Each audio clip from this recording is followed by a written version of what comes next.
আকিকা করার মাসলা, যে আকিকা করার নিয়ম হলো যে কোনো সন্তান যখন ভূমিষ্ঠ হয়, জন্মগ্রহণ করে, যখন 7 দিন হয়, 7 দিনের দিন তার 4টি কাজ করতে হয়।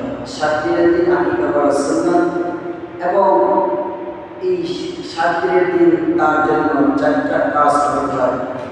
1 নম্বর হলো যখন 7 দিন হয়ে যায় সন্তানের বয়স, তখন তার একটা ভালো নাম রাখা, ইসলাম অনুযায়ী নাম রাখা।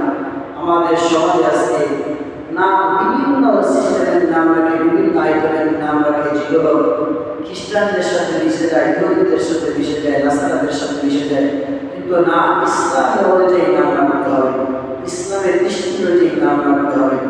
দ্বিতীয় নম্বর হলো মাথা মুন্ডিয়ে ফেলা, অর্থাৎ মাথার চুল ফেলে দেওয়া। তৃতীয় নাম্বার হলো যে আমরা